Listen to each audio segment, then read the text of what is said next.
आजकल किसान भाई आप जानते हैं कि आजकल सालों भर सारी सब्जियां हमें मिलती हैं। बाजार में आजकल आप देखते हैं जो एक दूसरे प्रकार का खरबूजा जो है वो सालों भर मिलता है, जिसे हम सनमेलन के नाम से जानते हैं या कैनरी येलो के नाम से जानते हैं, क्योंकि उसका ऊपर का जो छिलका होता है वो पीला होता है।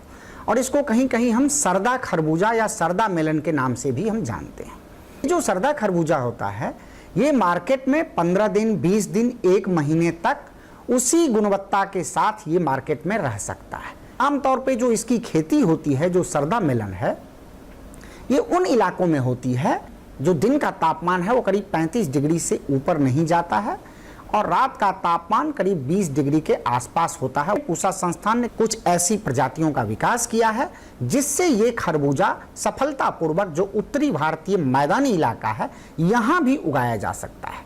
और यहाँ ये साल में 2 बार या 3 बार भी उगाया जा सकता है। एक बार जिस प्रकार आम खरबूजा उगता है जो फरवरी से लेकर हम इसको अप्रैल या मई तक हम उगा सकते हैं, लेकिन इसके लिए हमें एक संरक्षित संरचना के अंदर हम इसको उगा सकते हैं। वो नेट हाउस जो होता है, नेट हाउस के अंदर हम इसको उगा सकते हैं।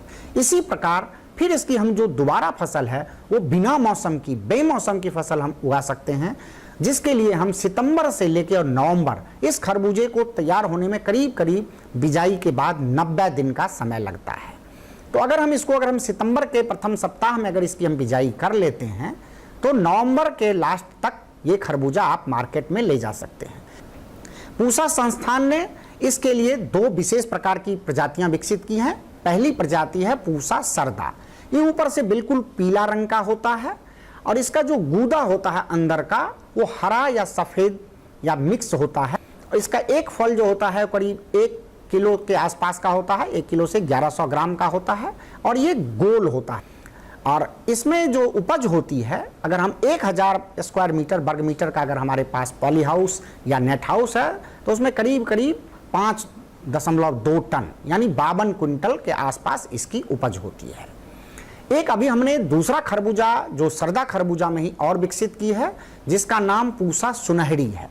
पूसा सुनहरी का जो फल होता है वो थोड़ा सा ऑबलॉन्ग शेप का होता है। इसका जो अंदर का गूदा होता है वो भी ऑरेंज कलर का यानी नारंगी रंग का होता है।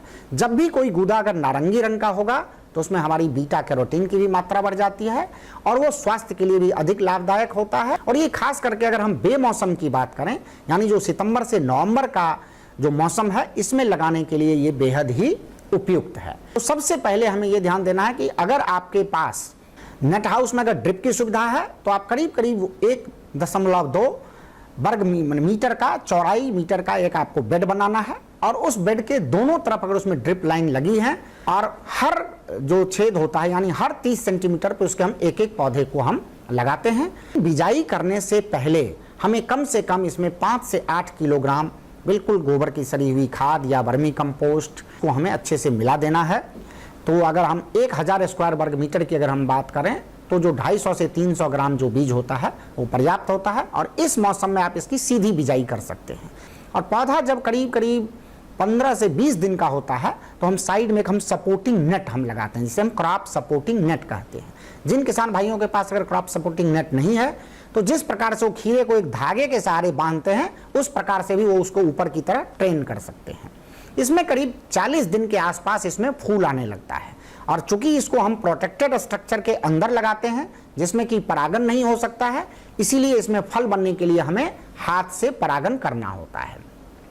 आप खुद से पहचान सकते हैं कि जो फीमेल यानी जो मादा फूल होता है उसमें आप देखते होंगे कि छोटा सा एक पहले फल लगा होता है, उसके बाद उसमें फूल खिलता है। और नर फूल जो होता है उसमें ये जो ओवरी होती है वो नहीं होती है। तो आप इस बेसिस पे उसको पहचान सकते हैं और नर फूल को तोड़ के और उसका जो पराग है, पराग को आप इसमें अगर हाथ पे लगा के देखेंगे तो आपको लगेगा एक पाउडर नमा चीज़ उस पर आती है, उसको आपको मादा फूल के अंदर बिल्कुल उसको सटाना पड़ता है। स्टिग्मा पे आप जब सटा देते हैं और ये परागन का काम जो हमें मॉर्निंग में बिल्कुल 8 बजे से लेकर 9 बजे के बीच में करना है। शुरू में जो इसका फल बनेगा वो हल्का हरे रंग का फल होता है। वो करीब जब 50 दिन के बाद जब फल बन जाता है तब वो ऊपर का जो हरा रंग है वो बिल्कुल पीला रंग में बदल जाता है। जब भी उसमें जिस दिन फल लगता है उससे करीब करीब 50 दिन के बाद फल तोड़ने के लिए तैयार हो जाता है। इसके जो फल होते हैं वो पौधे से अलग नहीं होते हैं। तो जब आपको लगे कि ऊपर का पूरा जो फल का जो कवर है, जो रिंड जिसको हम बोलते हैं, वो जब पूरा पीला हो गया है और करीब 50 दिन की अवधि उसने तय कर ली है, उसके बाद उनको आप तोड़ के फिर आप मार्केट ले जा सकते हैं और मार्केट में ये काफ़ी अच्छे समय तक रह सकता है। और इस प्रकार से किसान भाइयों को बिना मौसम के अगर हम ये सरदा खरबूजा अगर मंगाते हैं तो आपका मुनाफा काफ़ी अच्छा हो सकता है।